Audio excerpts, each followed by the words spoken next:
루카복음 24장 35절에서 48절의 말씀입니다. 금요일 예수님의 제자들은 길에서 겪은 일과 빵을 떼실 때에 그분을 알아보게 된 일을 이야기해 주었다. 그들과 이런 이야기를 하고 있을 때 예수님께서 그들 가운데 서시어 평화가 너희와 함께 하고 그들에게 말씀하셨다. 그들은 너무나 무섭고 두려워 유령을 보는 줄로 생각하였다. 그러자 예수님께서 그들에게 이르셨다. 왜 놀라느냐? 어찌하여 너희 마음에 여러 가지 의혹이 이느냐? 내 손과 내 발을 보아라. 바로 나다. 나를 만져보아라. 유령은 살과 뼈가 없지만 나는 너희도 보다시피 살과 뼈가 있다. 이렇게 말씀하시고 나서 그들에게 손과 발을 보여주셨다. 그들은 너무 기쁜 나머지 아직도 믿지 못하고 놀라워하는데 예수님께서 그들에게 여기에 먹을 것이 좀 있느냐 하고 물으셨다. 그들이 구운 물고기 한 토막을 드리자 예수님께서는 그것을 받아 그들 앞에서 잡수셨다. 그리고 그들에게 이르셨다.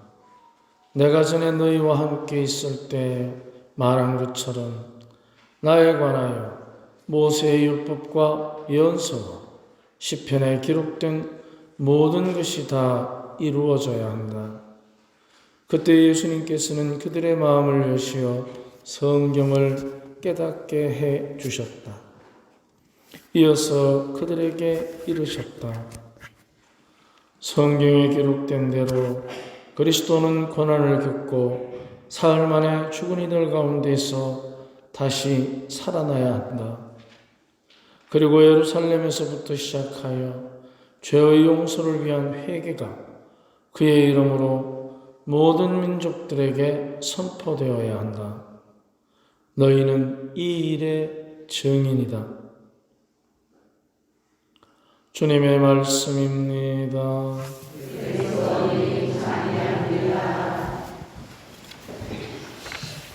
예수님께서 부활하셔서 제자들과 함께 계시면서 먹을 것이 좀 없느냐 하고 물으십니다.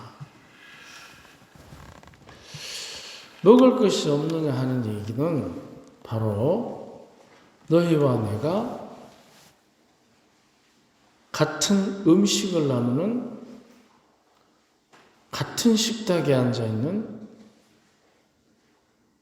바로 모든 사람의 회개를 알려야 하는 같은 증인이라는 뜻입니다. 그런데 구운 생선 한 토막을 잡수셨다. 그럼 우리는 이 이야기를 예수님께서 부활하셔서 음식을 잡수신다? 물론 그렇게도 알아들을 수는 있습니다. 그런데 사실은 우리가 같은 음식을 먹는다는 것은 같은 사람이라는 뜻입니다. 그래서 주님께서는 제자들에게 전에 십자가에 돌아가시기 전에 그들이 함께 먹고 함께 살아온 스승이라는 것을 증명해 주기 위해서 같은 음식을 먹습니다. 그러면 우리가 부활하면 그런 음식을 먹고 유령이 아니라 살과 뼈가 있게 됩니까? 하고 질문할 수 있습니다. 하지만 주님의 부활, 이 상태는 제자들에게 부활하신 분이니 전에 같은 분이라는 것을 증명해 주기 위해서 당신을 보여주는 것입니다. 그렇다면 당신이 부활해서 당신을 살아있을 때도 보여주시고 돌아가셔도 당신을 보여줄 수 있다는 것. 그것은 그분의 부활한 능력을 증명하는 것입니다. 그리고 똑같은 스승이라는 것, 함께 있었던 너희들의 주님이라는 것을 보여주시는 것입니다. 그리고 또 한 가지는 평화가 너희와 함께. 자, 그러면은 주님께서 주시는 이 평화, 그것은 죽음을 넘어서는 능력이 있다는 증거입니다. 그래서 우리가 참 마음이 편안하다, 평화롭다 할 때 그 평화로움도 평화가 맞습니다. 하지만 여기에서 주님께서 평화가 너희와 함께하는 것은 다름이 아니라 하느님의 섭리를 제대로 깨닫지 못하고 두려워하는 제자들에게 주는 당신의 선물입니다. 자, 그렇다면 우리가 마음이 평화롭다라는 것은 내가 원하는 대로 모든 일이 다 잘 되어서 평화로울 수도 있겠지만 내가 원하는 대로 일이 잘 풀려서 마음이 평화로운가 하고 하느님께서 우리에게 주시는 죽음을 넘어선 평화, 그 평화를 누리는 것하고 무게가 굉장히 차이가 납니다. 즉 죽음을 넘어선 우리들의 영혼의 평화는 주님께서 말씀하신 것처럼 나의 이름으로 온 회개를 해야 한다. 바로 이 회개가 하나의 평화를 이루는 표시가 되는 것입니다. 내가 원하는 대로 이 성사가 되어서 마음이 평화로운가 하고 회개를 해서 평화로운가 하고 이건 우리가 그 질이 다르다는 것을 우리는 경험하고 살아갑니다. 그래서 우리가 살면서 회개라는 것, 그것은 우리들이 어떻게 하는지 대부분 알고 있습니다. 잘못을 뉘우치는 걸로. 그렇다면 회개가 우리 안에 가져다주는 마음의 평화, 그것을 누리기 위해서는 죄를 알아야 하는 것입니다. 우리의 죄. 그럼 우리는 죄를 잘못하는 것으로, 하느님의 뜻을 어긴 것으로 우리는 쉽게 이해를 합니다. 맞습니다. 그런데 내가 저지른 죄가 단순히 잘못된 것으로만 남아있으면 그 잘못된 것 안에서 우리가 어떻게 평화를 누리겠습니까? 왜냐하면 내가 원하는 대로 뭔가를 이루기 위해서 우리는 죄를 지은 경우가 많습니다. 자기가 원하는 대로 이루기 위해서. 그렇게 되면 내가 이루는 것은 내가 원하는 대로 어떤 일이 이루어져서 평화롭다 하는 것은 그 평화의 정도가 굉장히 얕은 것입니다. 하지만 내가 무슨 죄를 저질렀는지를 알고 그 죄를 뉘우치게 되면 이제 그 죄가 잘못된 것으로 남아있는 것이 아니라 하느님 안에서 더 큰 은총을 누릴 수 있는 복된 탓이 되는 것입니다. 우리가 하느님의 자녀로 살아가면서 복된 탓을 저지를 수는 있습니다. 하지만 그 탓이 복된 것으로 되기 위해서는 반드시 회개를 거쳐야 평화를 누릴 수 있는 것입니다. 그래서 우리는 회개의 표시로 첫 번째, 내가 저지른 죄를 성찰하고 통회하고 그 다음에 뭐죠? 고백하지 않습니까? 여기에 이제 회개의 과정에 들어 있습니다. 그리고 회개라는 것은 한 가지 더 있습니다. 내 죄를 성찰하고 살피는 것, 그리고 고백하고 한 가지 더,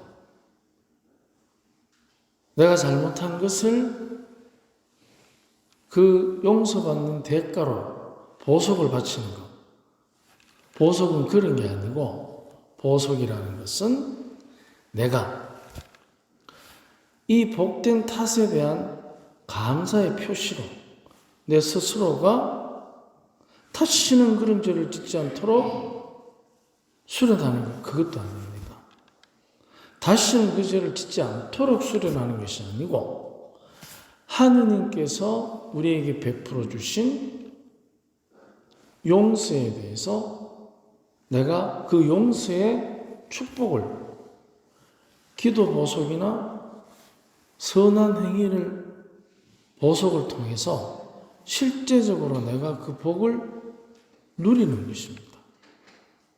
그래서 우리가 보석을 잘못에 대한 벌로 생각하지 마시고 보석이라는 것은 하느님께서 나에게 주신 마음의 평화, 회개를 통해서 내가 누리는 마음의 평화를 더 강화시키고 지속시키기 위해서 내가 실천하게 되는 실제적인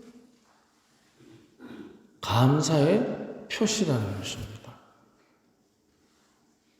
그렇다면 하느님께서는 우리에게 벌을 줌으로써 회개의 평화를 주는 것이 아니라 축복을 줌으로써 회개의 평화를 누리게 하는 것입니다.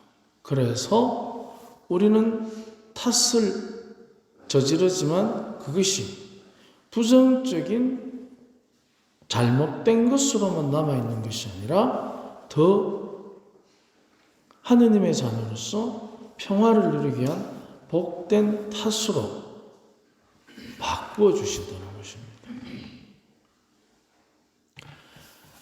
그러므로 그 회개라는 것은 이제 우리가 단순히 내가 무엇을 잘못했는가에 대한 내 스스로의 하나하나 꼬집어내는 것이 아니라 그 잘못 안에서도 불구하고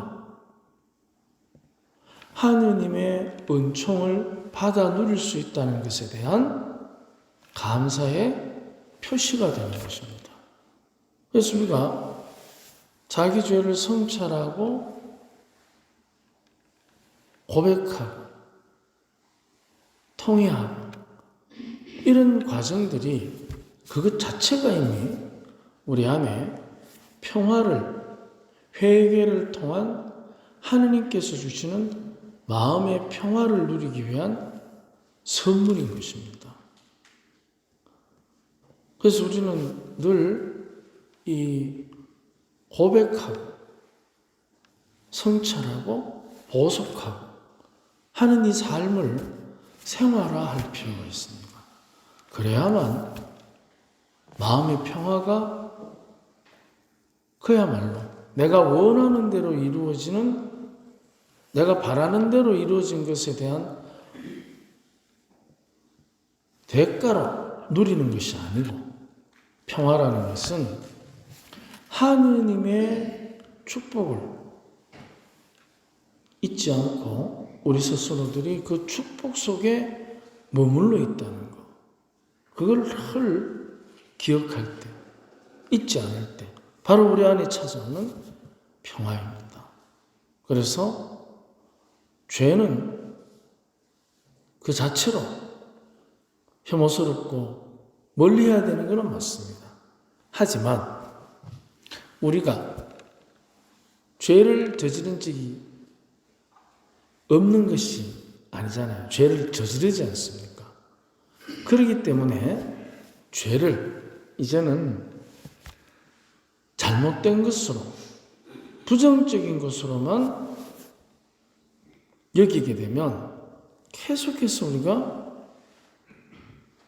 잘못을 저지른 것에 대해서 마음의 부담이 너무 큰 겁니다. 우리는 흔히들 양심의 가책, 그것을 부정적인 것, 부끄러운 걸로 많이들 느끼실 겁니다. 하지만 왜 양심의 가책이 일어나는가? 그 이유가 뭐겠습니까? 내가 잘못했기 때문에 물론 그것도 포함이 됩니다. 하지만 잘못된 것을 잘못된 것으로 내버려 두는 것이 양심의 가책의 목적이 아니잖아요. 양심의 가책이 일어나는 목적이 뭐겠습니까? 원인은 내가 잘못했어요. 근데 그러면은 그 가책이 일어나는 목적이 있어야 될 거 아니에요. 그게 바로 평화라는 것입니다.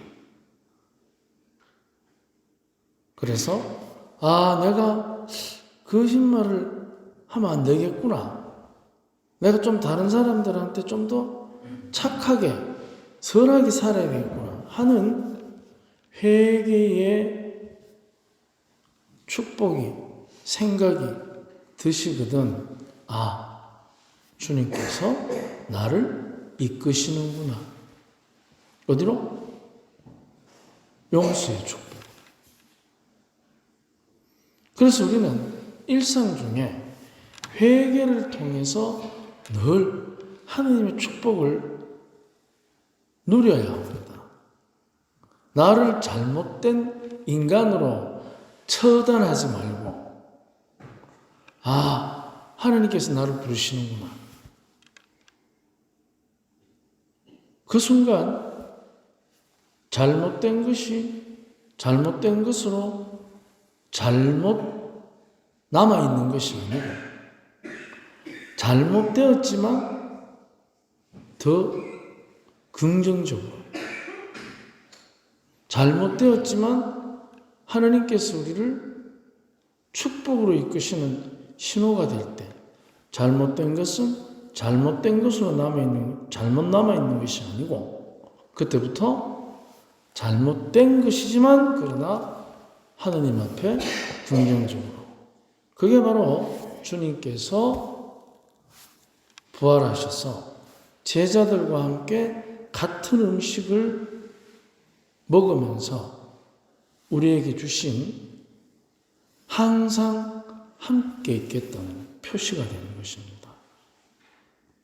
창세기 3장에 보면 사람이 뭐 갖고 죄를 짓습니까? 뭐 가지고 유혹을 받죠? 먹는 거잖아요.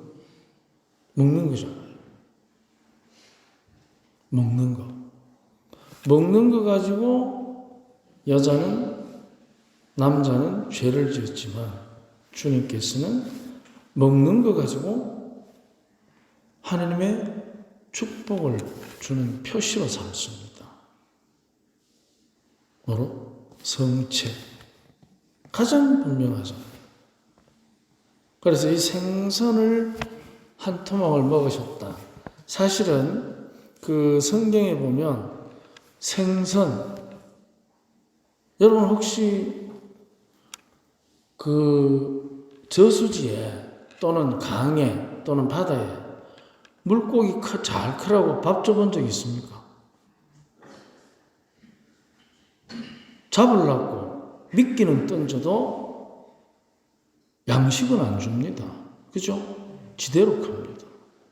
바로 그 원리에서 볼 때 예로부터 생선은 신의 음식으로, 아주 거룩한 음식으로 알았어요. 특히. 그래서 5,000명을 먹이실 때 물고기 몇 마리를 갑니까? 2마리. 빵은 몇 개? 5개. 자, 요거를 우리가 묵상해 보면 합이 몇 개? 그 정도는 계산하겠죠. 합이 몇 개? 7개, 그지? 자, 그러면 빵 5개에 물고기 2마리. 이거는 이제 신의 음식이에요. 그러면은 빵은 밀은 가만히 놔두면 자랍니까? 우리 손이 가야 됩니까? 가야 되죠. 요거를 묵상해 보면 월, 화, 수, 목, 금 열심히 일하고 안식일 주님의 날 하늘과 땅 열심히 일하는 사람 바로 물고기 2마리라는 의미는 하느님의 축복 빵 5개는 열심히 일하는 우리들의 정성 우리들의 노력과 하나님의 축복이 합쳐져서 하나님께서 천지를 며칠 만에 창조하셨죠? 며칠? 3일. 하나님께서 천지를 며칠 만에 창조하셨어요? 7째 날 쉬셨다. 7이잖아요. 그죠?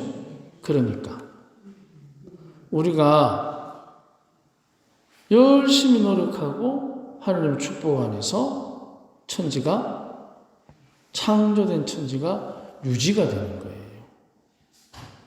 그래서 우리의 적극적인 참여와 신의 축복 이 2가지를 합쳐볼 때 바로 7이라는 숫자는 그 안에서 새로운 창조가 일어나는 창조된 것이 유지되는 그래서 우리가 평화를 누릴 수 있다는 것입니다. 그래서 여기서 생선 한 토막을 드셨다는 것은 묵상을 해보면 제자들과 주님께서 하느님의 음식을 나누어 먹은 바로 영혼의 공동체를 의미하는 것입니다. 왜 생선 한 토막을 먹었을까? 바로 그것은 거기에서 여러 가지로 연결시켜 볼 때 그런 묵상을 할 수 있습니다. 그래서 우리가 부활하신 주님과 함께 누리는 평화 그것은 회개를 통해서 회개는 늘상 우리들 안에서부터 주님께서 우리를 당신의 축복으로 초대하는 내 죄에 대한 강하고도 분명하고 현실적인 축복의 표시가 된다는 것을 다시 한번 묵상하면서 우리 부활절 3일절을 잘 지내도록 합시다. 아멘.